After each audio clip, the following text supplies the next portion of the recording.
জাদুটোনা কিভাবে নষ্ট করবেন। অনেক সময় আমাদেরকে ব্ল্যাক ম্যাজিক করা হয়, জাদুটোনা করা হয়। আপনি আপনার উপরে কেউ তাবিজ করেছে কিনা, কিভাবে আপনি জাদুটোনা নষ্ট করবেন, কারো কাছে যেতে হবে না, আপনি ঘরে বসেই নিজে নিজে এই জাদুটে নষ্ট করতে পারবেন। বিশেষ করে আমাদেরকে সতর্ক থাকতে হবে। অনেক সময় আমরা বিভিন্ন মানুষের কাছে যাই এবং আমরা সেখানে গিয়ে বলি আমাকে একটু হাজিরা করে দেখেন যে আমার ভিতরে কোনো জিন আছে কিনা।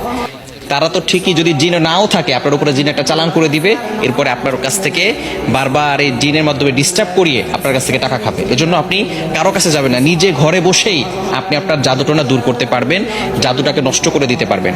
বর্তমান সমাজে ম্যাক্সিমাম সময় দেখা যাচ্ছে যে আত্মীয় স্বজন, একেবারে কাছের মানুষগুলো আপনাকে জাদুটোনা করে আপনার জীবনটাকে নষ্ট করে ফেলবে। অনেক সময় দেখবেন কিভাবে বুঝবেন, আপনি অনেক সময় অসুস্থ হয়ে পড়ছেন, কিছুই ভালো লাগে না, ঘরে ভালো লাগে না, দোকানে ভালো লাগে না, ব্যবসায়িক প্রতিষ্ঠানে ভালো লাগে না, অথবা ব্যবসায় বারবার লস হয়ে যাচ্ছে, অথবা সংসারে কোনো শান্তি নাই, স্বামী স্ত্রীর ভিতরে ঝগড়া হচ্ছে, অথবা কোনো মেয়ের বিয়ে হচ্ছে না।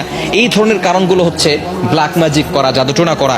এটা হচ্ছে তার লক্ষণ। জাদুটোনা করেছে কিনা তার লক্ষণ হচ্ছে বারবার অসুস্থ হয়ে যাওয়া, বিভিন্নভাবে আপনি অসুস্থ হয়ে পড়ছেন। মেয়েটার বিয়ে হচ্ছে না, বারবার পাত্র আসে, দেখে সবকিছু ঠিকঠাক থাকে, যেদিন বিয়ে ডেট দিবে তার কিছুদিন আগে বলে বিয়ে করবো না। এরকম অনেকে হয়, অনেকে আমাদের কাছে ফোন দিয়ে বলে। এটা হচ্ছে ব্ল্যাক ম্যাজিক, জাদুটোনার একটি অন্যতম লক্ষণ। এরকম লক্ষণ যদি আপনার ভিতরে থেকে থাকে তাহলে আপনি জাদুটোনা কিভাবে নষ্ট করবেন আজকে বলে দিব। আপনারা খুব সুন্দর করে প্র্যাকটিক্যালি দেখাবো ইনশাল্লাহ।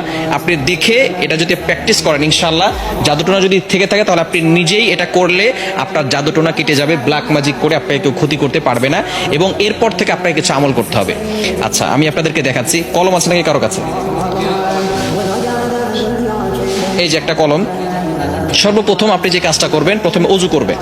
অজু করে আপনি সূরাতুল ফাতিহা একবার পড়বেন, সূরা ফালাক একবার পড়বেন, সূরা নাস একবার পড়বেন, সূরা ইখলাস একবার পড়বেন। এরপরে আয়াতুল কুরসি পড়বেন। প্রথমে সূরা ফাতিহা একবার, এরপরে সূরা ফালাক একবার, সূরা নাস একবার, এরপরে সূরা ইখলাস একবার, আয়াতুল কুরসি একবার। এটা পড়ার পরে এরপর আপনি একটা চেয়ারে বসবেন। অজু অবস্থায়, পবিত্র অবস্থায় চেয়ারে বসবেন। মনে রাখবেন কোরআনের ভিতরে আল্লাহ তাআলা শিফা দিয়েছেন। আল্লাহ তাআলা নিজেই বলে দিয়েছেন 15 নম্বর পারা 9 নম্বর পৃষ্ঠা 2 নম্বর লাইন সূরা বানী ইসরাঈলের 82 নম্বর আয়াতে আল্লাহ তাআলা বলছেন, ওয়া নুনাজ্জিলু মিনাল কুরআন মা হুয়া শিফাউ ওয়া রাহমাতুল লিল মুমিনিন। আমি আল্লাহ তাআলা মুমিনদের জন্য কোরআনটা শিফা স্বরূপ নাজিল করে দিয়েছি। প্রথমে আপনি বসবেন একটা চেয়ারের উপরে, পবিত্র হয়ে, অজু করে পবিত্র হয়ে তারপরে বসবেন। বসার পরে একবার সূরা ফাতিহা পড়বেন, এরপরে আপনি সূরা ইখলাস, সূরা ফালাক, সূরা নাস পড়বেন, এরপর আয়াতুল কুরসি পড়বেন। এরপরে আপনি 7 বার সূরা ফাতিহা পড়তে হবে। আউযুবিল্লাহ বিসমিল্লাহ সহকারে এই যে একটা ছুরি নেবেন ডান হাতে, এটা আমি পেন দিয়ে দেখাচ্ছি, আপনি একটা ছুরি নেবেন।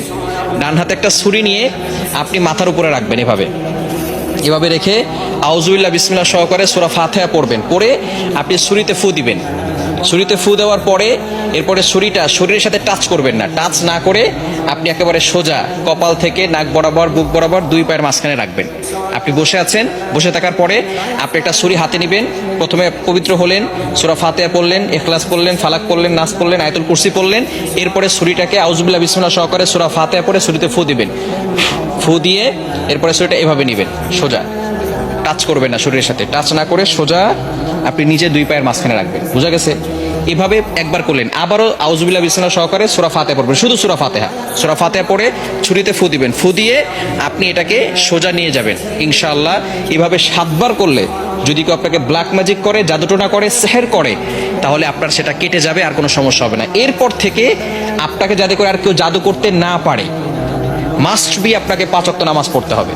এবং কেউ যাতে করে জাদু করে, তাবিজ করে আপনাকে কোনো ক্ষতি করতে না পারে, 5 ওয়াক্ত নামাজ পড়ে আয়াতুল কুরসি, 4 কুল, সূরা বাকারা শেষ 2 আয়াত এগুলো পড়ে বুকে ফু দিবেন এবং হাতে ফু দিয়ে পুরো শরীরকে মাসাজ করে দিবেন। ইনশাআল্লাহ আপনার শরীর বন্ধ থাকবে এবং রাতের বেলা ঘুমানোর সময় ওযু করে ঘুমাবেন, এই আমল করে শরীর বন্ধ করে ঘুমাবেন। ইনশাআল্লাহ দুনিয়ার কোনো শক্তি আপনাকে কোনো ক্ষতি করতে পারবে না।